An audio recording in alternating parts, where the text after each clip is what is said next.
আসসালামু আলাইকুম, কেমন আছেন? আলহামদুলিল্লাহ আমি ভালো আছি। আশা করব আপনারাও ভালো আছেন।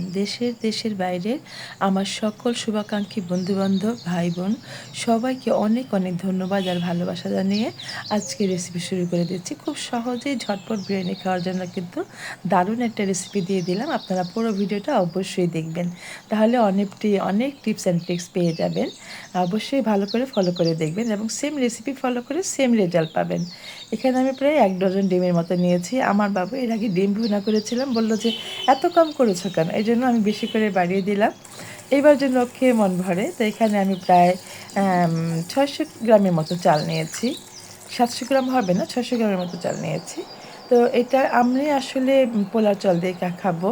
আমার কেন যেন বাসমতি খেতে ইচ্ছে করল না। পোলাও চাল দিয়ে রান্নাটাই আমার কাছে বেস্ট মনে হয়। এটার সুগন্ধটা অনেক বেশি সুন্দর লাগে। তো এখানে আমি ডিম সিদ্ধ করে নিয়েছি। ডিমটাকে ছাড়িয়ে নিয়ে একটু লবণ আর হলুদ দিয়ে এখানে দিয়ে দিলাম।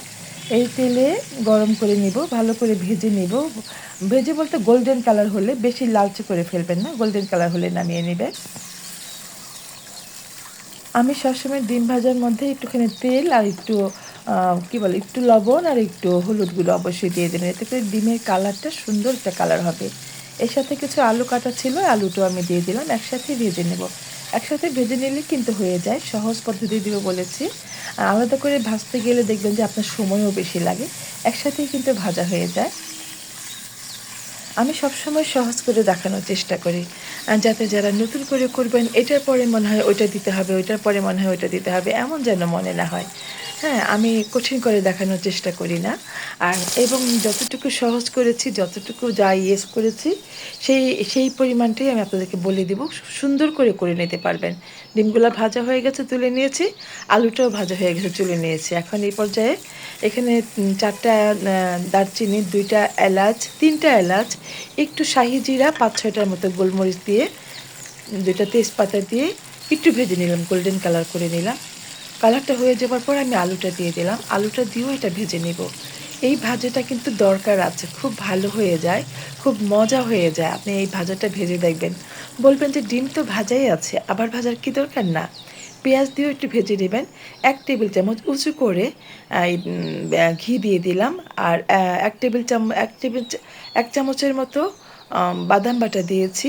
আর হাফ কাপের মতো টক দই দিয়েছি। জিরার গুঁড়ো দিলাম, ধনিয়ার গুঁড়ো দিলাম। এই যে টক দই দিলেন, বাদাম দিলেন, এটা দিলেই আপনার বিরিয়ানির স্মেলটা পাবেন। এটা না দিলে হবে সাদা পোলাওর মতো। কাঁচামরিচ দিয়ে দিলাম ৫ থেকে ৬ টার মতো ফালি করে। এই যে বাদাম বাটাটা দিয়েছি আর টক দইটা দিয়েছি আর গোলমরিচ দিয়েছি প্রায় ৮ থেকে ১০ টার মতো। এটাই হচ্ছে বিরিয়ানির ফ্লেভার নিয়ে আসবে এই পোলাওটাতে। আর যদি আপনি ওইটা না দিতেন তাহলে একদম নরমাল সাদা পোলাওটা হয়ে যেত। পোলাওর স্মেল পেতেন, তাহলে আর বিরিয়ানির স্মেলটা আসতো না। এই রান্নার মধ্যে এইটুকু পার্থক্য হলেই আপনার বিরিয়ানি খেতে ভালো লাগবে। জয়ফল, জয়ত্রী ছাড়াও কিন্তু বিরিয়ানি রান্না করা যায়। চালটা ধুয়ে রেখেছিলাম আধা ঘন্টা আগে। সেই চালটাকে আমি এখন এখানে দিয়ে দিলাম।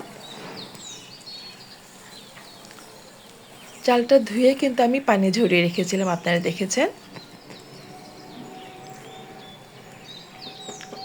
এই পর্যায়ে ভালো করে মিশিয়ে মশলাটা থেকে উপর থেকে চারিদিক থেকে ঘুরিয়ে মশলাটা মিশিয়ে দেবেন চালের সাথে। একটু ভেজে নিব চালটাকে।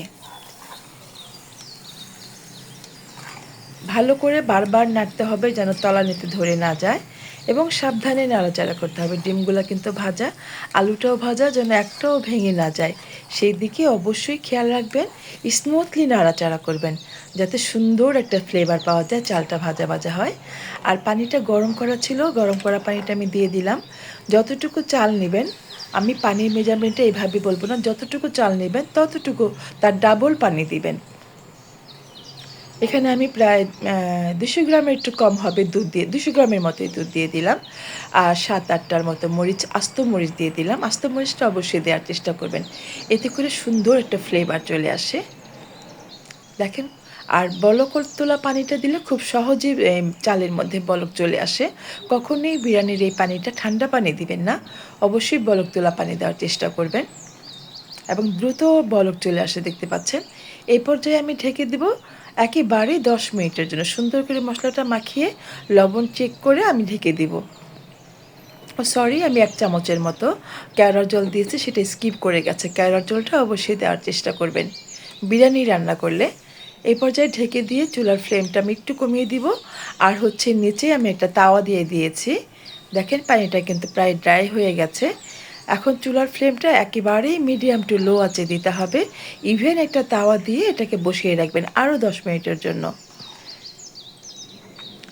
একটু উল্টোপাল্টো করে আমি ঘুরিয়ে দিলাম বন্ধুরা। আমি চাই আপনারা রান্না করলে আমার মতো যেন রেজাল্ট পান। সেম রেজাল্ট ফলো করে রান্না করলে সেম পাবেন এবং খেয়ে আপনি প্লিজড হয়ে যাবেন, খুশি হয়ে যাবেন যে এত সুন্দর রান্না বিরিয়ানি আমি করতে পারি ডিম দিয়ে। অনেক মজা, ডিম মাংস বলে কোনো কথা নাই।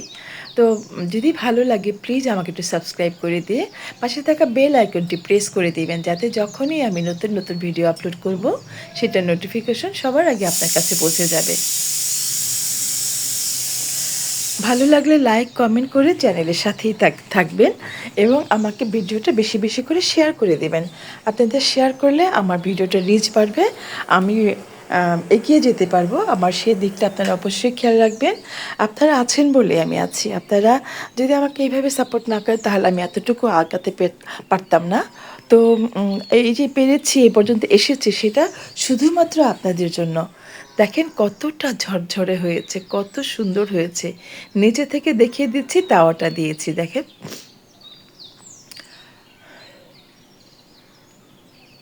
সুন্দর হয়ে গেছে। তাওয়া দিয়ে এইভাবে বসিয়ে দিলে আপনার বিরিয়ানি কখনোই নষ্ট হবে না। একদম ঝরঝরে বিরিয়ানি রান্না শেষ, কমপ্লিট। দেখেন কত সহজেই ডিম দিয়ে আমি বিরিয়ানি করে নিলাম এবং খেয়ে, বারবার বলছি, খেয়ে কিন্তু আপনি ভীষণ খুশি হয়ে যাবেন। ট্রাই করে দেখেন, খুব সহজেই কিন্তু ডিমের বিরিয়ানি করে নেওয়া যায়। কতটা ঝরঝরে, কতটা সুন্দর হয়েছে। আপনার বাজার থেকে কিনে খেতে ইচ্ছে করবে না। মাত্র ৬০০ গ্রাম চাল দিয়ে ১ ডজন ডিম দিয়ে কতগুলো বিরিয়ানি পেয়েছি দেখেন, কত সুন্দর হয়েছে।